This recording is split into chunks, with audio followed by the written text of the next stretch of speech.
जी जनाब, कैसे हैं आप लोग। विदाउट वेस्टिंग टाइम हम स्टार्ट करते हैं।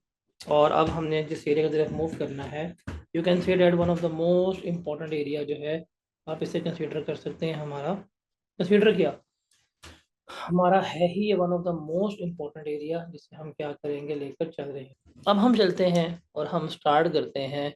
That is non current assets के मुतालिक क्या है, सारा कुछ यहाँ पे हम सीखेंगे, देखेंगे कैसे होते हैं, किस तरह से हैं। सारा कुछ जो है वो हम यहाँ पर लेके चल रहे होंगे। अब हमें पता है कि जो हमारा FAR1 है, हमारे FAR1 में हमारा एक जो आता है दैट इज ग्रिड सी। क्या है हमारा? ग्रिड सी। ग्रिड सी की हमने वेटेज देखी थी जो अप टू 40 मार्क्स तक का था, 40 मार्क्स तक का हमने ग्रिड सी को देखा था। अब इसमें टॉपिक हमारे आ रहे थे जो उसमें स्टैंडर्ड्स बनते हैं। एक हमारे पास IAS 16 बनता है, IAS 20 बनता है, IAS 40 बनता है, IAS 23 बनता है और IAS 36 बनता है।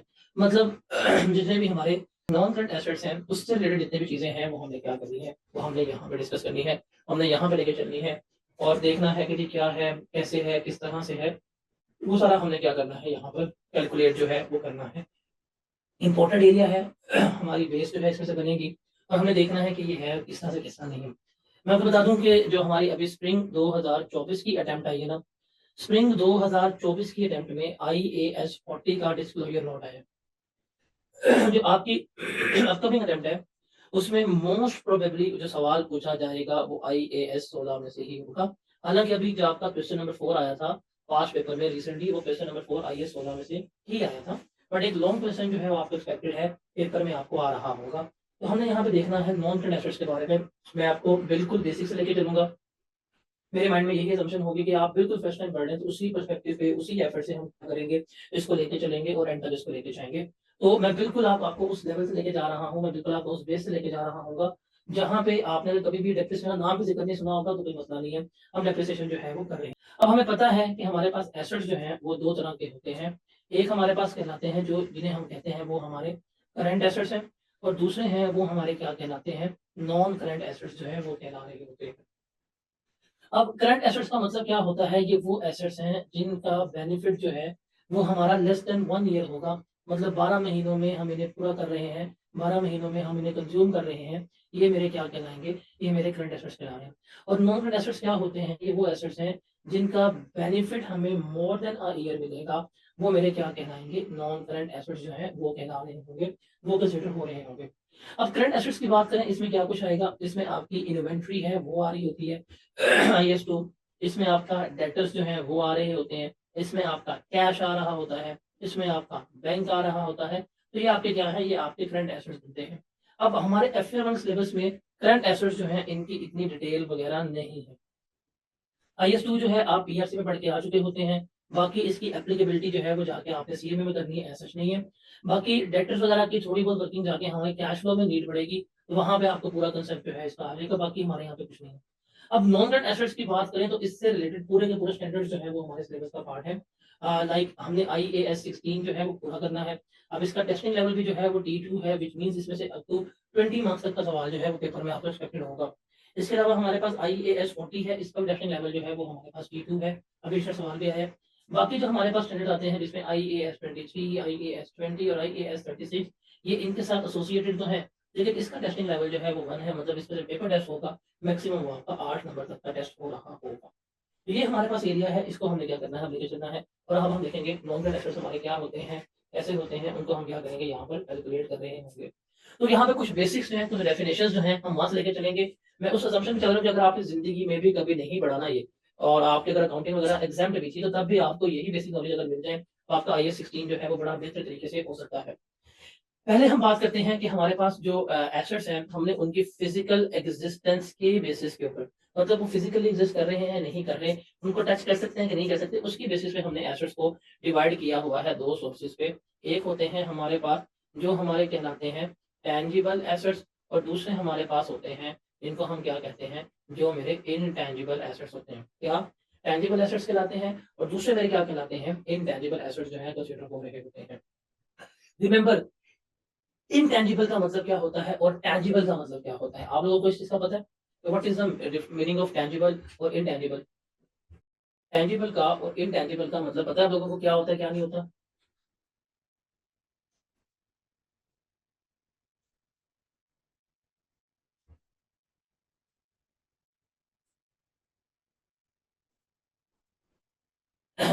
देखिए, टेंजिबल का मतलब क्या होता है, वो एसेट्स जिनको आप फिजिकली देख सकते हैं, टच कर सकते हैं, वो आपके टेंजिबल एसेट्स कहलाते हैं। वो आपके एसेट्स जिनको आप फिजिकली देख सकते हैं, टच कर सकते हैं, वो हमारे क्या कहलाते हैं, वो हमारे टेंजिबल एसेट्स जो है वो कहला रहे होते हैं। अब इनका मतलब क्या है, जिनको फिजिकली टच कर सकते हैं, देख सकते हैं, जैसे फॉर एग्जांपल ये माउस जो है मेरे पास, मैं इसको फिजिकली देख सकता हूँ, मैं इसको टच कर सकता हूँ, ये मेरे लिए क्या है, ये मेरे लिए टेंजिबल एसेट जो है वो कंसीडर हो रहा होगा। आप लैंड को देख सकते हैं, आप बिल्डिंग को देख सकते हैं, आप प्लांट को देख सकते हैं, ये सारे क्या है, ये सारे के सारे आपके लिए टेंजिबल एसेट्स जो है वो कंसीडर हो रही है। आप ऑफिस इक्विपमेंट को देख सकते हैं, आप फर्नीचर को जो है वो हाथ लगा सकते हैं, आप प्लांट को लगा सकते हैं, मोटर व्हीकल को हाथ लगा सकते हैं। ये सारे क्या है आपके लिए, ये सारे के सारे आपके लिए टेंजिबल एसेट्स जो है वो कंसीडर हो रहे होते हैं। और हमारे पास दूसरे आते हैं, वो हमारे कंसीडर होते हैं इनटेंजिबल एसेट। इनटेंजिबल एसेट्स क्या होते हैं, एसेट्स तो हैं, उनकी लाइफ भी हमारे पास है, इस्तेमाल भी करें, बट उनकी फिजिकल एग्जिस्टेंस नहीं है। जैसे सॉफ्टवेयर है, पेटेंट राइट्स हैं, लाइसेंसेस हैं, कॉपीराइट्स हैं, ये हमारे पास एग्जिस्ट तो कर रहे हैं, लेकिन इनकी फिजिकल एग्जिस्टेंस हमारे पास नहीं है। ये हमारे क्या कहलाते हैं, इंटेंजिबल। अब अकाउंटिंग में इंटेंजिबल्स के लिए हमारा अपना सेपरेट अकाउंटिंग स्टैंडर्ड है, जिसे हम क्या कहते हैं, IAS 38 कहते हैं। और IAS 38 के मुताबिक हम सारा क्या कर रहे होते हैं, इसको लेकर चल रहे होते हैं। और IAS 38 जाके आप पढ़ेंगे FAR 2 में, जब आप इंशाल्लाह इंशाल्लाह अगले अटेम्प्ट में FAR 2 में जाएंगे, उस वक्त क्या करेंगे, आप जाके आई इसको पढ़ रहे होंगे। लेकिन जो टैंजिबल एसेट्स हैं और उसमें जो नॉन करंट एसेट्स हैं, इसके लिए हमने क्या करना है, इसके लिए हमने यहाँ पर IAS 16 पढ़ना है। और जो टैंजिबल एसेट्स हैं, इनके लिए हम टर्म इस्तेमाल करते हैं, that is property, plant and equipment. क्या टर्म इस्तेमाल करते हैं, property, plant and equipment, PPE कहते हैं। अब पीपीई का मतलब क्या है और पीपीई का क्राइटेरिया क्या है, ये जरा आपने समझना है, याद रखना है। अब पीपीई किसे कहते हैं, रिमेंबर, पीपीई हम हर एसेट को पीपीई नहीं कहेंगे, हम सिर्फ इन्हें कहेंगे वो टेंजिबल आइटम्स, वो टेंजिबल आइटम्स मैं हाईलाइट करूं, जो हमारे पास एक से ज्यादा अकाउंटिंग पीरियड में इस्तेमाल होंगे। मतलब वो टेंजिबल आइटम्स जो हम एक साल से ज्यादा इस्तेमाल कर रहे हैं, हम एक साल से ज्यादा यूटिलाइज कर रहे हैं, वो हमारी क्या कहलाते हैं, पीपीई कहलाती हैं। जो इन क्राइटेरिया को फुलफिल कर रहे हैं, मतलब क्राइटेरिया क्या है, इनमें से कोई भी एक। अब पहला क्या, that is for use in the production और सप्लाई ऑफ गुड्स और सर्विसेज, कि हम इस प्लांट को, इस बिल्डिंग को, इस इक्विपमेंट को हमारे पास भी रखा हुआ है, हमारे पास एक साल से ज्यादा भी रहेगी। और second thing, most important thing क्या है, कि हम इसको अपनी प्रोडक्शन ऑफ गुड्स में इस्तेमाल कर रहे हैं, सप्लाई ऑफ गुड्स में इस्तेमाल कर रहे हैं, या सर्विसेज प्रोवाइड करने में इस्तेमाल कर रहे हैं, तो वो जो है इसमें आ रही होगी। इसके अलावा आप इसको रेंटर्स के लिए इस्तेमाल कर रहे हो, गुड्स तो आती हैं, आपने किराए पे दिए हुए हैं और आप इनसे किराया अगर कमा रहे हैं, तो वो इसका पार्ट बनती है। या आप इसको एडमिनिस्ट्रेटिव पर्पस के लिए इस्तेमाल कर रहे हैं, इसके लिए एडमिनिस्ट्रेटिव पर्पस के लिए ऑफिस बिठाया हुआ है, अमला बिठाया हुआ है, वो लोग काम कर रहे हैं, तो ये सारा क्या होता है, हम आपका पीपीई। देखिए, अगर इसमें से कोई एक क्राइटेरिया नजर आपको आ रहा है, ये प्रोडक्शन वाली बात हो गई, रेंटल वाली बात हो गई, एडमिनिस्ट्रेशन सर्विस वाली बात हो गई, इसमें से अगर कोई एक भी फुलफिल हो जाए, हम इसे क्या मानेंगे, हम इसको पीपीई जो है वो कंसीडर कर रहे होंगे। तो ये इंपॉर्टेंट है कि पीपीई कहते किसे हैं। तो हर asset property plant paper qualify नहीं करता, प्रॉपर्टी प्लांट पेपर क्वालिफाई क्या करेगा, जो इस डेफिनेशन को फुलफिल कर रहा होगा। ये डेफिनेशन जैसे पढ़ के बताएं, इसमें कोई प्रॉब्लम है, कोई कंफ्यूजन है तो मुझे बताएं। अब देखते हैं जरा, हमने देखना है कि हम कब एसेट्स में IAS 16 में और IAS 2 में डिफ्रेंशिएट कर सकते हैं, ये चीज जरा हमने यहाँ पर देखनी है। हम IAS 16 में और IAS 2 में कैसे डिफ्रेंशिएट कर सकते हैं, वो हमने यहाँ पर देखना है। नंबर 1, एक कंपनी ए है, ठीक है, और ये कंपनी ए जो है वो जनरेटर्स जो है वो मैन्युफैक्चर करती है। वो क्या करती है, जनरेटर मैन्युफैक्चर करती है। और एक कंपनी बी है, ये ट्रैक्टर बनाती है। अब कंपनी ए जनरेटर बना के बेच रही है, कंपनी ए अगर ये जनरेटर बना के बेच रही है, जो इनके पास जनरेटर पड़े होंगे, अब आप खुद सोचें, इनका रोजमर्रा का काम क्या है, ये जनरेटर बेचना, जनरेटर बना के बेचने का तो थोड़ा काम है ना। तो ये अगर रजिस्टर्ड ही इसमें है, काम है इसमें कर रहे हैं, ये जो जनरेटर बेचेंगे, जो जनरेटर से पैसे आएंगे, एक इसका पार्ट बनेगा, इनकी इन्वेंट्री का पार्ट बनेगा। इसका पार्ट बनेगा इन्वेंट्री, क्यों?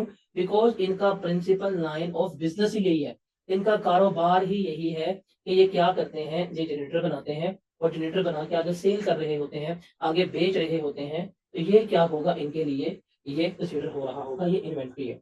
लेकिन एक ट्रैक्टर मैन्युफैक्चरर है, ट्रैक्टर मैन्युफैक्चरर ने भी अपने कंपनी में, अपनी फैक्ट्री में लाके एक जनरेटर जो है वो लगाया हुआ है और वो इस जनरेटर को यूज कर रहे हैं। जब लाइट जाती है, डीजल डालते हैं, जनरेटर चलाते हैं, तो इनके लिए ये क्या कहलाएगा, इनके लिए ये जनरेटर जो है वो पीपीई में जा रहा होगा, IAS 16 का पार्ट जो है बना रहे होंगे। Is that clear? समझ आई? जरा इसका टेक्स्ट जो लिखा हुआ है अंग्रेजी, जरा इसको रीड करके मुझे बताएं, आप लोगों को समझ आती है कि हम कब किसी भी चीज को इन्वेंट्री का पार्ट बनाते हैं और कब हम उस चीज को नॉन कंडेंसर में लेके जा रहे होते हैं। जैसे मेरा ऑफिस है, उसके पास कोई बिल्डिंग है, वो पीपीई का पार्ट बनेगी। लेकिन मलक रियाज है, मलक रियाज जो घर बेच रहा है बहरिया टाउन का, वो उसकी क्या होगी, इन्वेंट्री कंसिडर हो रही होगी। कि अगर किसी एंटिटी का ऑर्डनरी कोर्स ऑफ बिजनेस यही है कि उसने खरीदना है, बेचना है, तो वो तो उसकी हमेशा इन्वेंट्री होगी। अब मलक रियाज के लिए घर बेचना, प्लॉट बेचना, लैंड बेचना, वो उसका ऑर्डनरी कोर्स ऑफ बिजनेस ही है। अब तो उसका ऑर्डनरी कोर्स ऑफ बिजनेस है, तो उसके लिए वो इन्वेंट्री कंसिडर होगी। आगे चलते हैं। आगे हमने एक कंसेप्ट पढ़ना होता है, उसे हम कहते हैं कैपिटल एक्सपेंडिचर और रेवेन्यू एक्सपेंडिचर। इसको जरा हमने डिफरेंशिएट करना है कि कैपिटल एक्सपेंडिचर का मतलब क्या होता है और रेवेन्यू एक्सपेंडिचर का मतलब क्या होता है। कैपिटल एक्सपेंडिचर का मतलब है ये वो एक्सपेंसेस हैं, ये वो खर्चे हैं, ये वो अखराजात हैं जिसका बेनिफिट जो है वो हमें लॉन्ग टर्म मिलेगा, मतलब मोर देन 1 ईयर मिलेगा। और बेसिकली ये खर्चे हो रहे हैं किस मकसद के लिए, to acquire land, to improve land. वो हमारा क्या कहलाता है, कैपिटल एक्सपेंडिचर। आप बिजनेस, आप एसेट्स को खरीदने के लिए, आप एसेट्स को इम्प्रूव करने के लिए, आप एसेट्स को एक्वायर करने के लिए जो खर्चे कर रहे हैं, फिर उनका बेनिफिट भी आपको एक संग ज्यादा मिलना है, तो ये आपके क्या कहला रहे होते हैं, ये आपके कैपिटल एक्सपेंडिचर जो है वो कंसिडर हो रहे होते हैं। और रेवेन्यू एक्सपेंडिचर्स क्या होते हैं, वो आपके अखराजात जो डे टू डे एक्सपेंसेस होते हैं, रोजमर्रा के, रिपेयर के, मेंटेनेंस के, सैलरीज के, बिल के, ये हमारे क्या कहलाते हैं, ये हमारे रेवेन्यू एक्सपेंडिचर्स जो है वो कंसिडर हो रहे होते हैं। उसके बाद हम आगे चलते हैं। अब सवाल ये है, आप मार्केट में जाते हैं, आप एक एसेट जो है वो बाय करते हैं और वो एसेट बाय करके आप अपने बिजनेस में जो है वो ले आते हैं। अब सवाल ये है, जब हम एसेट बिजनेस में लेके आते हैं तो हमने उसको किस कॉस्ट के ऊपर, किस कीमत के ऊपर रिकॉर्ड करना है, ये हमारा क्या है सवाल है। किस कॉस्ट के ऊपर, किस कीमत के ऊपर हम एसेट को रिकॉर्ड करेंगे, ये हमारा सवाल है। देखिए, जब भी हम एसेट को खरीदते हैं ना, तो असूल क्या होता है हमारे पास, कि जो भी हमारी परचेज प्राइस होगी, क्या होगी, परचेज प्राइस, जितने का खरीदा वो लेंगे। उसमें से जो हमें ट्रेड डिस्काउंट मिलेगा, मतलब आपको 10% डिस्काउंट मिला, 15% डिस्काउंट मिला, वो हम क्या करवा देंगे, इसमें से लेस करवा रहे होंगे। उसके अलावा जितने भी नॉन रिफंड एबल टैक्सेस हैं, वो टैक्सेस जो कभी वापस नहीं होंगे, वो आप क्या करेंगे, आप इसमें ऐड कर रहे होंगे। उसके अलावा जितनी भी आपकी डायरेक्टली एट्रीब्यूटेबल कॉस्ट है, क्या, डायरेक्टली एट्रीब्यूटेबल कॉस्ट, वो आप इसमें ऐड करेंगे, तो आपके पास क्या आ जाएगा, आपके पास कॉस्ट ऑफ मशीन आ जाएगी या कॉस्ट ऑफ एसेट आ जाएगा, इतना। इसका मतलब जब भी हम एसेट खरीदते हैं, हमें उसे किस कीमत पर रिकॉर्ड करना है, किस वैल्यू पर रिकॉर्ड करना है, कैसे फैसला होगा, हम देखेंगे कि उसकी परचेज प्राइस क्या है, कि हमने कितने का खरीदा। वो उसमें अगर हमने इंपोर्ट किया है, अगर इंपोर्ट करते हुए हमें कोई ड्यूटीज पे करनी पड़ गई, इंपोर्ट ड्यूटीज हो गई, कस्टम ड्यूटी हो गई, ऑक्ट्राइड ड्यूटीज वगैरह हो गई, ये बीच में ऐड करेंगे।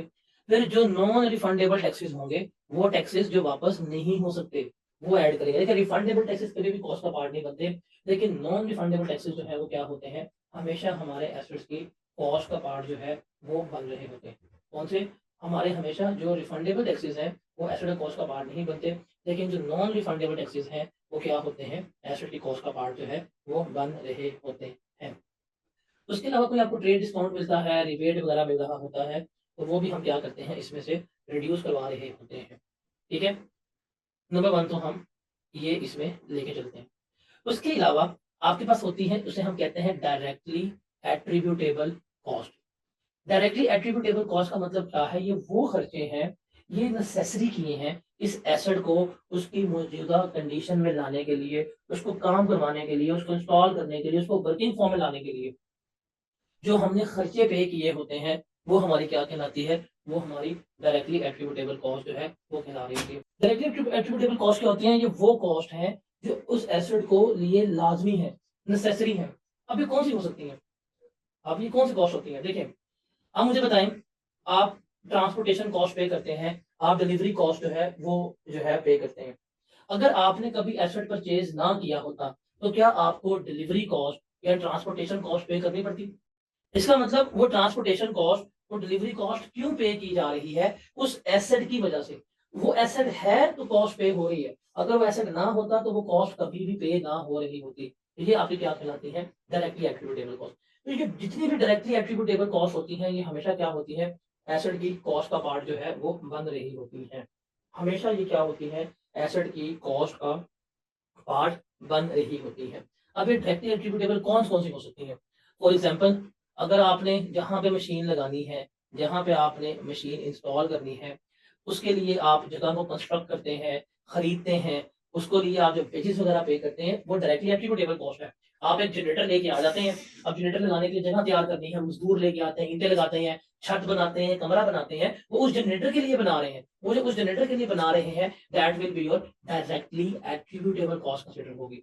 उसके अलावा आपको जो कॉस्ट ऑफ साइट प्रिपरेशन होती है, मटेरियल लग रहा है, लेबर लग रहा है, ये भी क्या है? Directly attributable cost. उसके अलावा जो आपकी हैंडलिंग कॉस्ट होती है, जनरेटर मंगवाया, उसका लोडिंग अनलोडिंग का खर्चा पे हो रहा है, कैरिज पे किया, फ्रेट पे किया, जनरेटर आपके आपकी फैक्ट्री में जनरेटर जो है वो आ गया, अब आप क्रेन मंगवा रहे हैं, क्रेन उसको लाके उठा रही है, उठा के रख रही है, उसके ऊपर खर्चा पे करना पड़ रहा है आपको। ये भी क्या है? आपकी डायरेक्टली एट्रीब्यूटेबल कॉस्ट है। अगर आपने जनरेटर खरीदा ही ना होता, सोचें, खुद सोचें, अगर आप लोगों ने जनरेटर खरीदा ही ना होता तो क्या कभी क्रेन आती?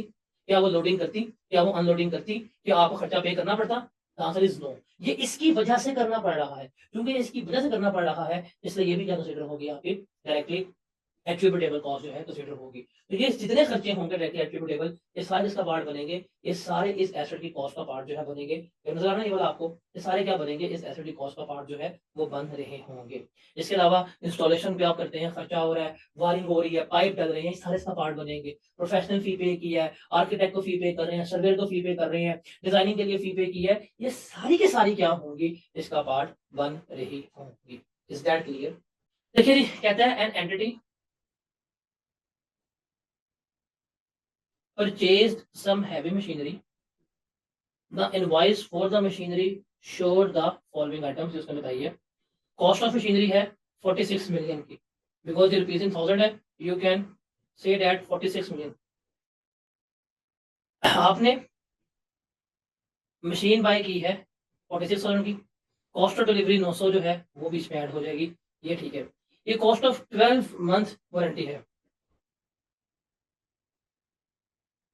ये आपका रेवेन्यू बेस एक्सपेंसेस है, ये कभी भी नहीं आएगा। Okay. In addition, entity incurred rupees 3.4 million in making modification to its factory so that heavy machinery could be installed. What should be the cost of the machinery in the entity's main account? 3.4 million की modification है वो लाजमी है। 3.4 million equal 3400, आप इसको बीच में add कर दें 5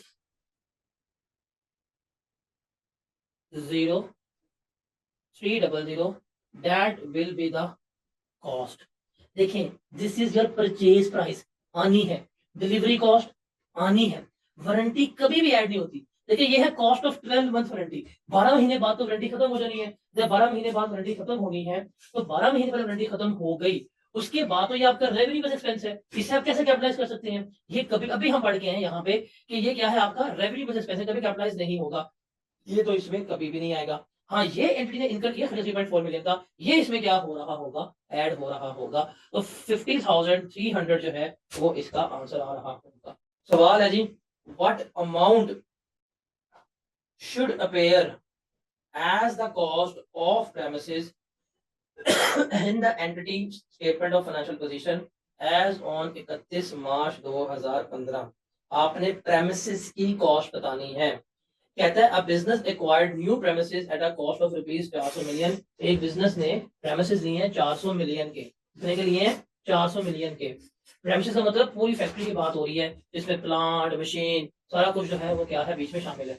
इसकी बात हो रही है, पूरी फैक्ट्री की बात जो है कर रहे हैं, इसमें प्लांट, मशीन, बिल्डिंग, सारा कुछ शामिल है।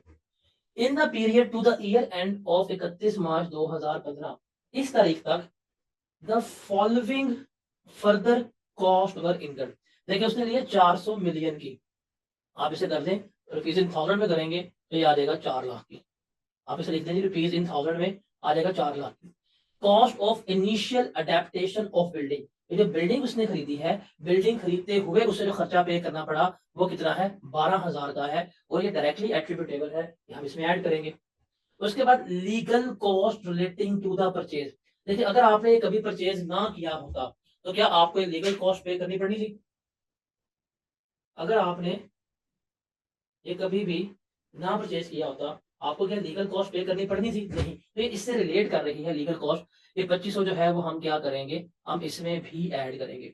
अब देखें ये है मंथली क्लीनिंग कॉन्ट्रैक्ट। तो खुद सोच के बताएं, ये मंथली कॉन्ट्रैक्ट है, क्या ये आना चाहिए? क्या इसको पढ़ें, बताएं, क्या ये उसको जस्टिफाई कर रहा है कैपिटल एक्सपेंडिचर को? नहीं, ये नहीं आएगा। फिर आपने एक एयर कंडीशन लिया है जो मशीनरी के लिए लाजमी है, अगर ना लिया मशीन नहीं चलेगी, तो ये भी क्या होगा, बीच में आना चाहिए। हम क्या करेंगे, हम इसको लेकर चल रहे होंगे तो हम इसमें क्या करेंगे, ऐड कर देंगे।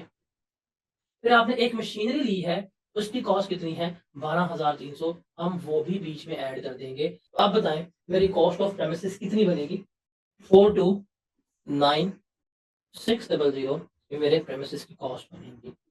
जी जनाब, समझ आया? अभी तो अभी मैं आपसे एग्जांपल्स करवा रहा हूँ, मैंने आपकी भी इसकी सही प्रैक्टिस करवानी है, हर चीज को ऐड नहीं करना। देखें पहली बात है ये मंथली, अब इसको नोट डाउन करें, मैं आपको बता रहा हूँ, आप लोगों ने इसको भूलना नहीं है। ये जो मंथली क्लीनिंग कॉन्ट्रैक्ट हो गए, ये वारंटी के कॉन्ट्रैक्ट वगैरह हो गए, ये कभी भी कैपिटलाइज नहीं होते, इन्हें कभी भी एसेट की कॉस्ट का पार्ट नहीं बनाना। और सवाल देखिए किसके बारे में पूछ रहे हैं, उसने कहा है कॉस्ट ऑफ प्रेमिसेस बताओ, मतलब प्रेमिसेस का मतलब हर चीज बीच में आनी है। तो कॉस्ट ऑफ प्रेमिसेस उसने क्या किया, उसने कितने खरीदे प्रेमिसेस, 400 मिलियन के प्रेमिसेस लिए हैं, ये भी बीच में ऐड करना है, ये भी बीच में ऐड करना है, ये नहीं आना, ये भी आएगा, ये भी आएगा। तो सवाल की रिक्वायरमेंट ध्यान से पढ़ा करें। एग्जामिनर यही कहता है कि आप लोग रिक्वायरमेंट प्रॉपर्ली पढ़ते ही नहीं है, आप लोग रिक्वायरमेंट जो है वो प्रॉपर्ली देखते ही नहीं है। तो रिक्वायरमेंट अगर आप ध्यान से पढ़ेंगे आपके लिए बेहतर होगा, तो रिक्वायरमेंट ध्यान से पढ़ा करें। समझ आया आप लोग क्या गलती कर रहे थे इसमें? अब एक बात बताइएगा, एक सवाल है जनरल नॉलेज का, आप एक एसेट जो है वो बाय करते हैं, आप क्या करते हैं, आप एक एसेट जो है आप उसको बाय करते हैं, लेके आ जाते हैं।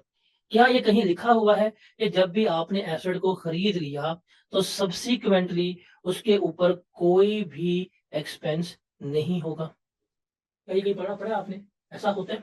मुझे बताएं, आप लोग जिस घर में रहते हैं आप क्या करते हैं, क्या कभी उस घर में पेंट नहीं हो रहा होता, कभी उस घर में प्लस्तर नहीं हो रहा होता, कभी कमरा बना रहे हैं, कभी कमरा ढा रहे हैं, कभी गेट चेंज कर रहे हैं, क्या एक्सपेंसेस हो रहे होते हैं? सिमिलरली क्या हो रहा है, आप एक बिल्डिंग ऑफिस वाले जो है ले लेते हैं, कंपनी एक बिल्डिंग बाय कर लेती है, वाइट भी बिल्डिंग के 2 फ्लोर हों, बाद में ऊपर फ्लोर मजीद बना लें, एक और मंजिल जो है ऊपर डाल दें, एक और बिल्डिंग का फ्लोर बना दें, हो सकता है कमरे बना सकते हैं, दीवारें गिरा सकते हैं, प्लस्तर करवा सकते हैं। इसका मतलब जब हम एसेट खरीद लेते हैं, एसेट को खरीदने के बाद भी उसके ऊपर हम खर्चे कर रहे होते हैं, हम क्या कर रहे होते हैं, हम उसके ऊपर खर्चे कर रहे होते हैं। ये है सब्सिक्वेंट एक्सपेंडिचर। अब सवाल ये है कि सब्सिक्वेंट एक्सपेंडिचर का मतलब है ये वो खर्चे हैं जो बाद में हुए हैं, ये क्या है, ये वो खर्चे हैं जो बाद में हुए हैं। जो खर्चे बाद में हुए हैं, क्या इनको एसेट की कॉस्ट का पार्ट बनाना चाहिए? सवाल है, ये जो खर्चे हम बाद में कर रहे होते हैं, क्या इनको एसेट की कॉस्ट का पार्ट बनाना चाहिए कि नहीं चाहिए? इसका जवाब है हम बताते हैं। हमने इन खर्चों को कैटेगराइज कर दिया, ये जो एक्सपेंस हो रहे हैं इसको हमने देखा है कैटेगराइज। एक वो एक्सपेंस है जो रिपेयर है, जो रोजमर्रा की डेली बेस की रिपेयर है। एक वो एक्सपेंस है जिससे इंप्रूवमेंट आती है। इंप्रूवमेंट का मतलब क्या है, एफिशिएंसी बढ़ जाती है। आप एक 10 मरले की बिल्डिंग लेते हैं, वो सिंगल स्टोरी होती है, आप उसको अगर डबल स्टोरी कर दें, ये इंप्रूवमेंट है। अब आप खुद सोचें, आप सिंगल स्टोरी बिल्डिंग को अगर डबल स्टोरी कर रहे हैं, कितना आपका एक्सपेंस बीच में आया होगा, खर्चा हुआ होगा, तो ये भी खर्चा है। या आपने 10 मरले की बिल्डिंग ली हुई है और आपने जी उसका पेंट करवा दिया, ये भी खर्चा है। तो रिमेंबर कौन सा खर्चा कैपिटलाइज होगा, रिमेंबर जो इंप्रूवमेंट्स हैं, क्या है, जो इंप्रूवमेंट्स हैं, जिससे एसेट की लाइफ बढ़ रही है, जिससे एसेट की वैल्यू बढ़ रही है, जिससे एसेट की एफिशिएंसी बढ़ रही होती है, ये हमारा हमेशा क्या होता है, कैपिटलाइज होता है। आप देखिए, आप एक सिंगल स्टोरी बिल्डिंग लेते हैं, आप उसको डबल स्टोरी कर दें, आप उसको ट्रिपल स्टोरी कर दें, आप उसको टेट्रा स्टोरी कर दें, आप उसको पेंटा स्टोरी कर दें, आप जैसे-जैसे उसकी मंजिल बढ़ा रहे हैं, उसकी कीमत भी बढ़ रही है। अब एक मंजिला बिल्डिंग की कीमत डबल मंजिल से क्या होगी, कम ही होगी। आप मंजिलें बढ़ा रहे हैं तो क्या होगा, खर्चा वो उसी कॉस्ट का पार्ट बनेगा। आप एक हॉल लेते हैं, पूरा हॉल ही हॉल है। आप बीच में दीवारें खड़ी करके बीच में पार्टीशन बना देते हैं। ये जो पार्टीशन बन रही हैं, ये भी तो इंप्रूवमेंट्स हैं आपकी। ये क्या होंगे, कैपिटलाइज होंगे। आप गाड़ी लेके आते हैं, गाड़ी लेके आते हैं, उसका इंजन खराब होता है, आप इंजन चेंज करवा देते हैं, इंप्रूवमेंट है, कैपिटलाइज होगी। आप मशीन लेके आते हैं, मशीन की मोटर जल जाती है, आप नई मोटर लगा देते हैं, मोटर रिप्लेस करवा देते हैं, उससे उसकी एफिशिएंसी जो है बढ़ जाती है। ये भी क्या होगा, आपका कैपिटलाइज होगा। ये वो खर्चे हैं जिससे इंप्रूवमेंट्स हो रही है, एफिशिएंसी बढ़ रही है, लाइफ बढ़ रही है, प्रोडक्शन कैपेसिटी बढ़ रही होती है, आपकी ओवरऑल कैपेसिटी बढ़ रही होती है, आपकी लाइफ में इंक्रीज आ रहा है। ये क्या होने हैं, हमेशा कैपिटलाइज होने हैं। ये क्या होने हैं, हमेशा कैपिटलाइज होने हैं, एसेट की कॉस्ट का पार्ट बनने हैं। और कुछ ऐसे खर्चे हैं जो नहीं होने, वो है रिपेयर्स, रोजमर्रा की। ये तार जल रही है, चेंज कर दी, स्विच जल गया, चेंज कर दिया, पेंट करवा दिया, वॉलपेपर लगवा दिया, तार चेंज कर दी है, वैसे सफाई वगैरह करवा दी है। ये है रिपेयर्स। रिपेयर्स हमेशा एक्सपेंस आउट होती है, रिपेयर्स हमेशा प्रॉफिट एंड लॉस अकाउंट का पार्ट बनती है। इसे कभी भी हम कैपिटलाइज नहीं, रिपेयर्स कभी भी कैपिटलाइज नहीं होती। अच्छा, समटाइम्स ना रिपेयर के साइज भी बड़ा मैटर करता है। अगर आपकी रिपेयर करवा रहे हैं, आपकी गाड़ी जो है, आप गाड़ी बेचते हैं रिपेयर करवाने के लिए, और गाड़ी का रिपेयर का बिल 15 लाख आ जाता है, तो ये साइज ऑफ एक्सपेंसेस बड़े हैं। इतने बड़े अगर एक्सपेंस हो रहे हों, हम इसे क्या करते हैं, कैपिटलाइज करते हैं। अदरवाइज हम इसको हमेशा एक्सपेंस आउट कर रहे होते हैं। अच्छा जी, ये कुछ एंट्रीज आपने याद रखनी है। रिमेंबर, जब हम एसेट बाय करते हैं, खरीदते हैं, और हम अगर पेमेंट कैश में करते हैं, एंट्री के पास होती है, देखिए, हमारा कैश या बैंक जो है वो क्या होता है, क्रेडिट, और हमारे नॉन करंट एसेट जो है वो क्या होते हैं, डेबिट। तो जब भी हम एसेट खरीदते हैं, हमारी ये एंट्री पास होती है, ठीक है। और अगर आप एसेट्स जो हैं वो उधार पे खरीद लें, इस पे खरीद लें, उधार पे खरीद लें, तो एंट्री के पास होती है, एसेट तो मिल गया, पेमेंट नहीं की, तो नॉन करंट एसेट जो भी खरीदे होंगे वो आपके डेबिट होंगे। अभी चूंकि पेएबल आपका आ रहा है, तो आपका पेएबल जो है वो क्रेडिट हो रहा होगा। ये दो एंट्रीज जो है ये आप लोगों को क्लियर है। उसके बाद है, अगर आप पेमेंट एडवांस में कर दें और आपको अभी एसेट ना मिला हो, तो बैंक आपका हो जाएगा क्रेडिट। क्योंकि अभी आपने एडवांस पे किया है, तो एडवांस टू वेंडर या रिसीवेबल या उसका नाम जो है वो डेबिट हो जाएगा।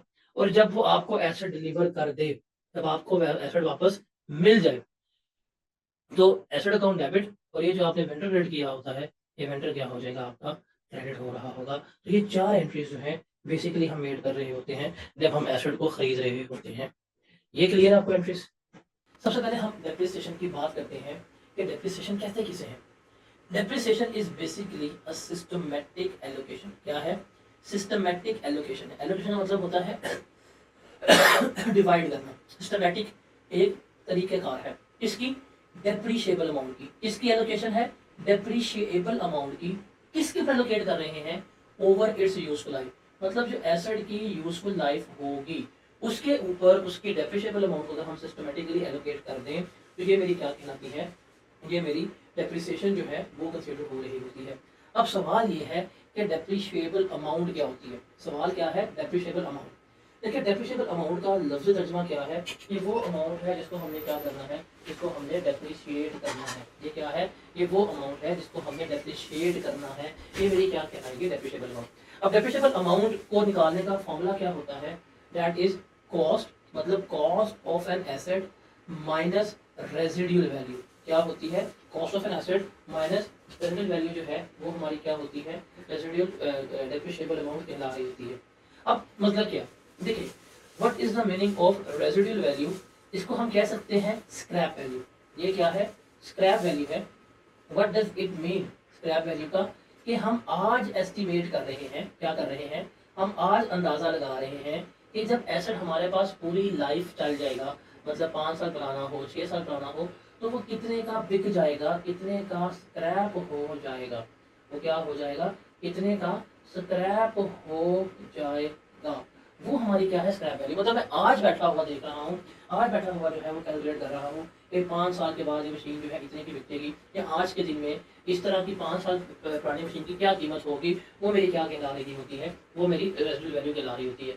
तो कॉस्ट में से हम क्या करते हैं, रेजिडुअल वैल्यू लेस करवाते हैं। मतलब मैं आज एक मशीन लेके आता हूँ, मैंने मशीन खरीदी है 2 लाख रुपए की, मुझे पता है कि मैं इस मशीन को 5 साल तक चला सकता हूँ। 5 साल चलाने के बाद ये मशीन का मैंने पता करवाया, मुझे कबाड़िए ने कहा यार मैं तो ले लूंगा 40,000 रुपए की, तो ये मैं माइनस कर दूंगा।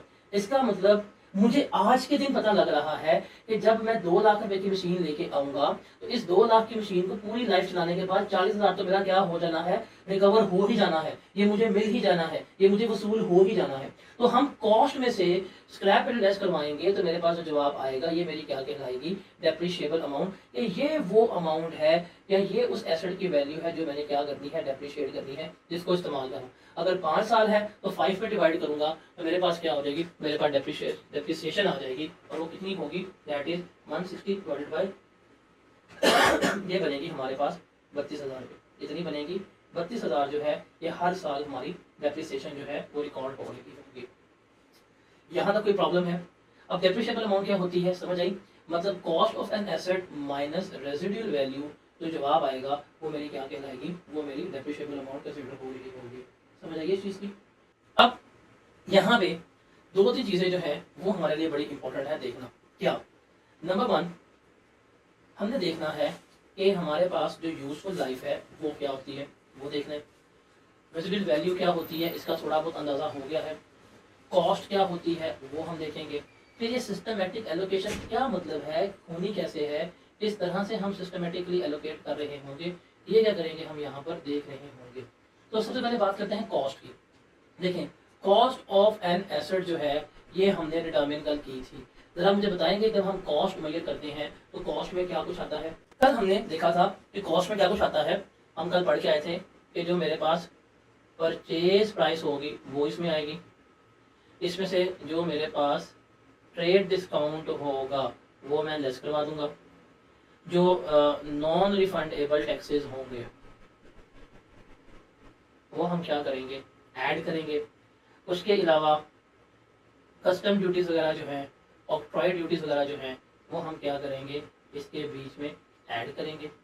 उसके अलावा जितने भी हमारे पास डायरेक्टली एट्रीब्यूटेबल एक्सपेंसेस होते हैं वो भी हम बीच में ऐड करेंगे। तो मेरे पास क्या आ जाएगी, मेरे पास आ जाएगी कि ये मेरी क्या बनती है, कॉस्ट ऑफ एसेट जो है बन रही होती है। ठीक है, ये सारा कुछ हमने का देखा था कि ये हमारी क्या कहलाती है, ये मेरी कॉस्ट ऑफ एसेट जो है वो कंसीडर हो रही है। तो कॉस्ट का हमें पता है कॉस्ट किसे कहते हैं। अब सवाल है रेजिडुअल वैल्यू क्या होती है। देखें ये क्या है, ये एस्टिमेटेड अमाउंट है। क्या है कि हम आज अंदाजा लगा रहे हैं कि आज हमारे पास क्या हो, इतना ही पुराना एसेट हो, जितना पुराना एसेट हो चुका होगा 5 साल के बाद, उसकी मार्केट में क्या कीमत होगी, वो हमारी क्या कहलाती है, वो हमारी रेजिडुअल वैल्यू कहला देती है। देखिए क्या मतलब है इसका, इसका मतलब है देखें आप एक मशीन लेके आते हैं और आप डिटर्मिन करते हैं, आप कहते हैं जी मशीन की लाइफ जो है वो कितनी है, हमारे पास 5 ईयर्स है। कितनी है मशीन की लाइफ, हमारे पास 5 साल है। कितनी है, 5 साल। आप खड़े हुए हैं यहाँ पे आज के दिन, आपको पता है मशीन इस्तेमाल करनी है, 5 साल के बाद क्या करनी है, आपने ये मशीन जो है वो बेच देनी है। तो आप क्या करेंगे, आप जाएंगे आज के दिन देखेंगे मार्केट में कि आज के दिन ये 5 साल पुरानी मशीन, क्या देखेंगे आज के दिन जो है 5 साल पुरानी मशीन की क्या कीमत है, क्या वैल्यू है। वो जो वैल्यू आप डिटर्मिन कर रहे होंगे वो आपकी क्या कहलाएगी, रेजिडुअल वैल्यू कहला रही है। मुझे अंदाजा हो रहा है कि आज के दिन अगर 5 साल पुरानी मशीन है इतने की बिक रही है, तो आपकी मशीन भी क्या हो रही होगी, इतने की बिक रही होगी। ये क्या कहलाएगा आपका, ये वो रेजिडुअल वैल्यू कहला रही है। ये एक एस्टिमेट है, अंदाजा है इतने का होगा। और फिर आती है हमारे पास यूजफुल लाइफ। यूजफुल लाइफ में हम क्या देख रहे होते हैं, यूजफुल लाइफ में हम देखते हैं कि वो पीरियड जिसमें हमारे पास एसेट अवेलेबल रहेगा, 5 साल 10 साल, जितना हम इस्तेमाल करेंगे वो हमारी क्या होगी, यूजफुल लाइफ होगी। या इन टर्म्स ऑफ प्रोडक्शन, जितने नंबर ऑफ यूनिट्स जो है एसेट्स बना रहा होगा जब तक हमारे पास रहेगा, वो उसकी क्या कंसिडर होगी, यूजफुल लाइफ कंसिडर होगी। तो रेजिडुअल वैल्यू, इसको हम स्क्रैप वैल्यू भी कह रहे होते हैं।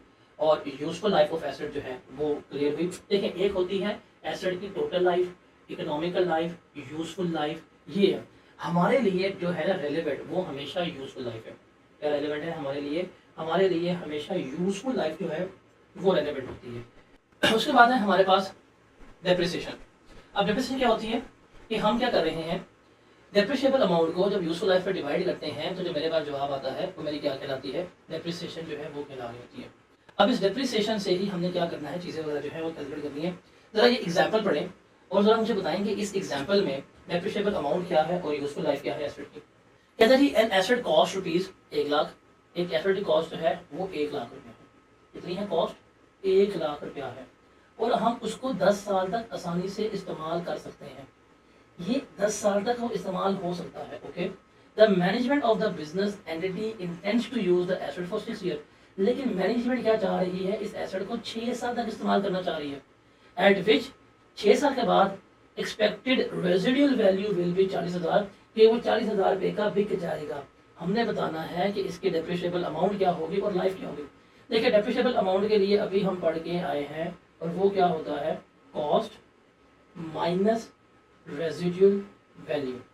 जैसे कॉस्ट है हमारे पास 1 लाख रुपया, कितने का बिक जाएगा, 40,000 का बिक जाएगा। तो डेप्रिशिएबल अमाउंट कितनी बनेगी हमारी, 60,000 जो है वो बन रही होगी। अब लाइफ क्या है, देखिए ये 10 साल जो है ये इस एसेट की टोटल लाइफ है। ये क्या है, ये इस एसेट की टोटल लाइफ है। आपने कितना सा इस्तेमाल करना है, 6, तो आपके लिए यूजफुल लाइफ क्या होगी, 6 ईयर होगी।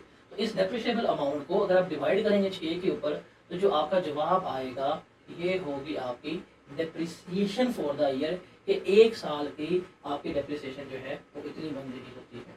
Is that clear. अब यहाँ पे हमारे पास एक टर्म आती है दैट इज एक्यूमुलेटेड डेप्रिसिएशन, एक टर्म आती है carrying amount. What is accumulated depreciation, आप इसे कह सकते हैं कि ये क्यूमुलेटिव डेप्रिसिएशन है, कि ओवर द लाइफ हम क्या करते हैं, हम एसेट की टोटल डेप्रिसिएशन जो है उसे क्या कर रहे होते हैं, जमा कर रहे होते हैं, इकट्ठा कर रहे होते हैं। ये हमारी क्या कहलाती है, एक्यूमुलेटेड डेप्रिसिएशन जो है वो कंसिडर हो रही होती है। जस्ट टेक एन एग्जांपल, हम यहाँ पे इस कंसेप्ट को समझते हैं। हमारे पास एक मशीन है, हम एक मशीन ए लेते हैं और मशीन ए की जो कॉस्ट है वो हम कहते हैं दैट इज 5 लाख रुपए, ठीक है जी। और आप कहते हैं कि आपने इस मशीन को यूज़ करना है, आपके पास लाइफ जो है वो उसकी 8 ईयर्स है, और आप कहते हैं कि आप 8 साल के बाद बिक जाएगी, तो इसको 8 में इसको 5 कर देते हैं, सॉरी 5 साल है। आप कहते हैं जब बिक जाएगी स्क्रैप वैल्यू जो है वो इसकी आप कह देते हैं 50,000 है, ठीक है। मुझे बताएं इसकी डेप्रिसिएशन कितनी आएगी।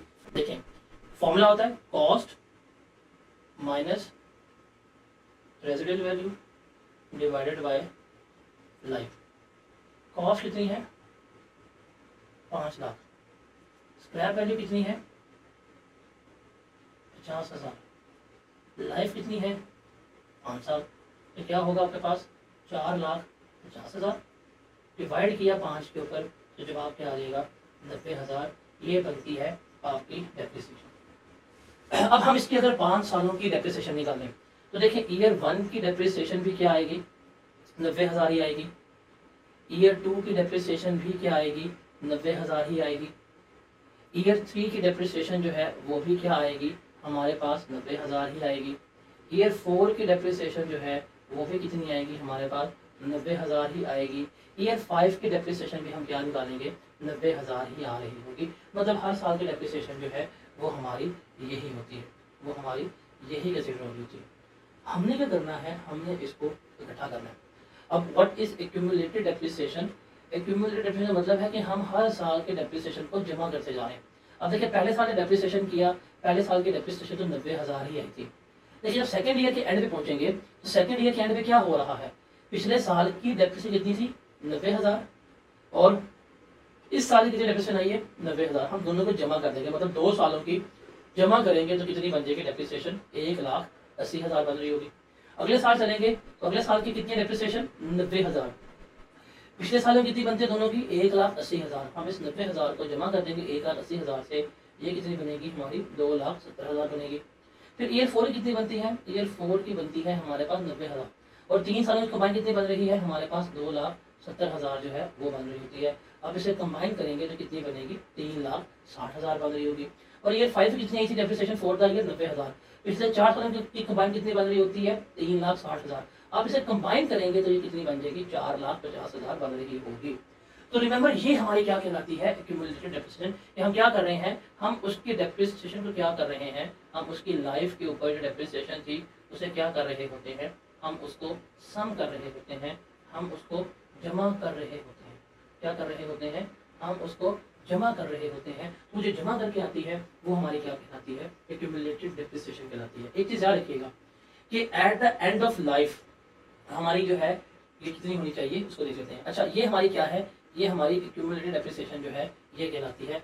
ये चीज हमने यहाँ पर डिस्कस की है। इसकी समझ आई कि एक्यूमुलेटेड डेप्रिसिएशन क्या होती है। अच्छा जी, अब दूसरा आता है हमारे पास कैरिंग अमाउंट। कैरिंग अमाउंट जिसे हम कहते हैं, इसे हम बुक वैल्यू भी कहते हैं, इसको हम रिटर्न डाउन वैल्यू जो है वो भी कहते हैं। मतलब कैरिंग अमाउंट भी कहलाती है, ये कैरिंग अमाउंट है, बुक वैल्यू है, या WDV जो है ये कंसिडर हो रही होती है। क्या मतलब होता है इसका, देखिए cost of an asset minus accumulated depreciation. तो जो वैल्यू आएगी ये मेरी कहलाएगी बुक वैल्यू। मतलब ये है कि इतनी वैल्यू का एसेट जो है मैं इस्तेमाल कर सकता हूँ, ये मेरी क्या कहला रही होती है, ये मेरी कैरिंग अमाउंट कहला रही होती है, या ये मेरी बुक वैल्यू कहला रही होती है। जैसे ईयर 1 की अगर बात करें, देखिए ईयर 1 की ये थी हमारे पास एक्यूमुलेटेड डेप्रिसिएशन। अब ईयर 1 में अगर हम कैलकुलेट करें, ईयर 1 के ऊपर हमारी कॉस्ट जो है हमने निकालनी है कैरिंग वैल्यू। कैरिंग वैल्यू का फॉर्मूला क्या होता है, कॉस्ट माइनस एक्यूमुलेटेड डेप्रिसिएशन। अगर बात करूँ ईयर 1 पे, तो ईयर 1 के लिए कॉस्ट जो है वो तो 1,00,000 थी, और ईयर 1 की जो डेप्रिसिएशन है ये, सॉरी कॉस्ट मेरी कितनी थी, 5 लाख थी। जो डेप्रिसिएशन है वो कितनी है, 90,000। तो मैं 90,000 लेस करवा दूंगा, जो मेरे पास आंसर आएगा वो कितना बनेगा, 4,10,000। ये 4,10,000 क्या है, बेसिकली ये मेरी बुक वैल्यू। मतलब क्या है इसका कि 4,10,000 का एसेट जो है वो मैं क्या कर रहा हूँ, इस्तेमाल कर रहा हूँ। क्या है, 4,10,000 का जो मेरे पास एसेट जो है बचा हुआ है। फिर अगर हम ईयर 2 में आएंगे तो कॉस्ट तो हमारी 5 लाख है, इसमें कोई तब्दीली नहीं। लेकिन ईयर 2 के एंड के ऊपर मेरी एक्यूमुलेटेड डेप्रिसिएशन कितनी थी, 1,80,000 थी। तो मैं 1,80,000 लेस करवा दूंगा। कितना जवाब आएगा मेरे पास, 3,20,000 के मेरे पास जो एसेट है वो कितने का है, 3,20,000 का है। ईयर 3 पे अगर देखूं तो मेरे पास कॉस्ट में कोई तब्दीली नहीं आती, वो कितनी रहेगी, 5 लाख। अब ईयर 3 के ऊपर मेरे पास क्या है, 2,70,000 है। अगर मैं इस 270 को यहाँ पे लेस करवा दूँ तो मेरे पास जो कैरिंग वैल्यू आएगी वो कितनी होगी, 2,30,000 होगी। अगर ईयर 4 पे देखूँ तो ईयर 4 के ऊपर जो है वो हमारे पास कॉस्ट जो है वो 5 लाख है, माइनस हम कर देंगे 3,60,000। क्या जवाब आएगा मेरे पास, 1,40,000 आएगा। ये मेरी कैरिंग, मतलब अभी चौथा साल खत्म हुआ, स्टिल मेरे पास 1,40,000 रुपये का एस्पेक्ट जो है मौजूद है। और मैं अगर ईयर 5 पे आता हूँ तो मेरे पास कॉस्ट जो है वो तो 5 लाख है, और डेप्रिसिएशन कितने एक्यूमुलेटेड, 4,50,000। तो अब जवाब जो आएगा वो कितना होगा, 50,000 बन रहा होगा। रिमेंबर लाइफ खत्म होने पे, यहाँ पे लाइफ खत्म हो गई है, जो एंड पे कैरिंग वैल्यू आएगी, जो एंड पे बुक वैल्यू आएगी, वो हमेशा रेजिडुअल वैल्यू के बराबर होती है। इसके बराबर होती है स्क्रैप वैल्यू के। मतलब carrying value is equal to residual value at the end of life. जब हमारा एसेट की लाइफ खत्म हो जाती है तो ये दोनों जो है वो बराबर कंसीडर होती है। समझ आई, ये कैरिंग वैल्यू क्या होती है और ये क्या होती है, समझ आइए। What is accumulated depreciation and what is carrying value. अब हम देखते हैं मेथड ऑफ अकाउंटिंग डेप्रिसिएशन। ये जब हमने डेप्रिसिएशन जो है वो रिकॉर्ड करनी है उसके मेथड के, अभी हम देखा था एग्जाम्पल बड़ी सी, ये सिस्टमेटिक एलोकेशन है। अब वो सिस्टम है क्या उसको देखते हैं। तो हमारे पास 4 तरह के मेथड है। एक है स्ट्रेट लाइन मेथड, दूसरा है हमारे पास रिड्यूसिंग बैलेंस मेथड, तीसरा है हमारे पास सम ऑफ ईयर टीचर्स मेथड, चौथा है हमारे पास मशीन और या यूनिट मेथड जो है वो कहते हैं। अब वन बाय वन इसको डिस्कस करते हैं, प्रैक्टिस करते हैं, देखते हैं। सबसे पहले हम बात करेंगे किसकी, स्ट्रेट लाइन मेथड की। इसकी स्ट्रेट लाइन मेथड की बात करेंगे। देखिए इसका फॉर्मूला क्या होता है स्ट्रेट लाइन मेथड का, cost minus residual value, divide करेंगे हम इसको लाइफ के ऊपर, मेरे पास क्या आ जाएगी, मेरे पास एनुअल डेप्रिसिएशन आ जाएगी। मेरे पास क्या आ जाएगी, मेरे पास एनुअल डेप्रिसिएशन जो है वो आ रही होगी। या इन अदर वर्ड्स हम क्या करते हैं, अगर हमें एसेट की कॉस्ट पता हो, हम उसको अगर मल्टीप्लाई कर दे रेट से, तो हमारे पास तब भी क्या आ जाएगी, डेप्रिसिएशन जो है वो आ रही होगी।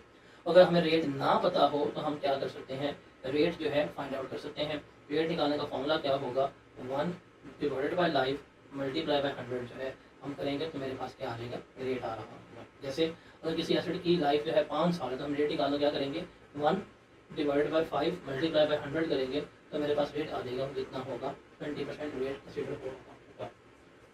देखिए ये जो मेथड है ये हम नॉर्मली जो है इस्तेमाल करते हैं उन एसेट्स के लिए जिनका बेनिफिट जो है वो हर साल फिक्स होता है। इनके लिए इस्तेमाल करते हैं उन एसेट्स के लिए जिनका बेनिफिट जो है वो क्या है, हर साल फिक्स है। मतलब हमें फिक्स पैसे ही क्या मिल रहे हैं, उनसे आ रहे हैं फिक्स बेनिफिट जो है। बिकॉज क्यों, इसमें जो आंसर आता है, इसमें जो जवाब आता है, इसमें जो आंसर आता है, इसमें जो जवाब आता है वो हर साल क्या होता है, सेम होता है। और उसमें कोई किसी किस्म की चेंजेस, उसमें कोई किस्म की तब्दीली जो है वो नहीं होती। अब इसके लिए प्रैक्टिस करते हैं। मेरा सवाल है, इस क्वेश्चन को रीड करें, उसको भी सॉल्व करते हैं। शाबाश। देखिए रिक्वायरमेंट है यूजिंग स्ट्रेट लाइन मेथड। क्या करना है, स्ट्रेट लाइन मेथड को हमने इस्तेमाल करना है। Calculate the amount of annual depreciation. बताएं जी हमारी सालाना डेप्रिसिएशन कितनी है, कैरिंग अमाउंट कितनी है हमारी, और हमारी एक्यूमुलेटेड डेप्रिसिएशन कितनी है 2021 से लेके 2025 तक। इसलिए निकाल लेते हैं।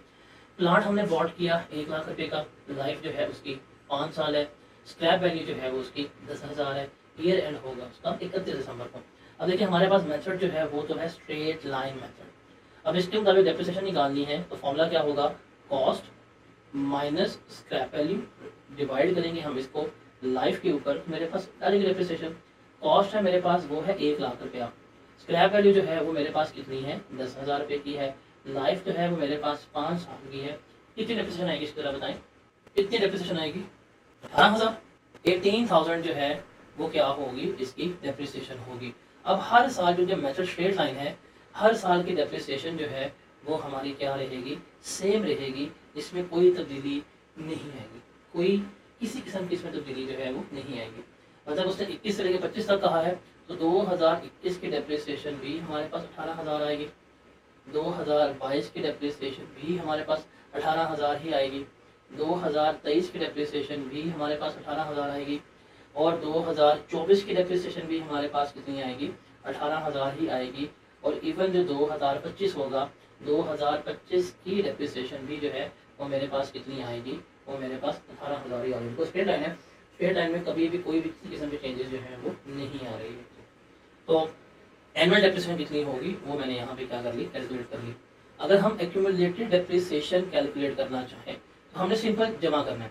देखें 2021 की जो डेप्रिसिएशन बनेगी एक्यूमुलेटेड वो कितनी बनेगी 18,000।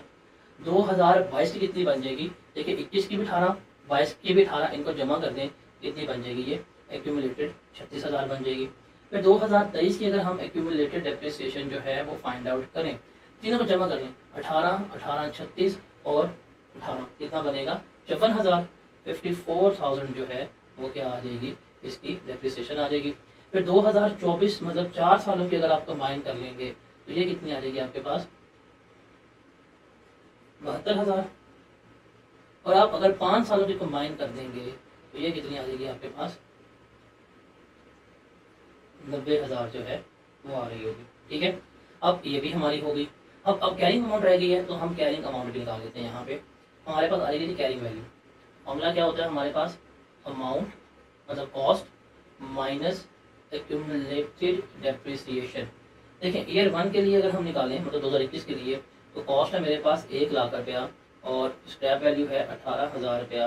तो ये कितनी आ जाएगी मेरे पास, ये मेरे पास आ जाएगी 82,000 रुपया।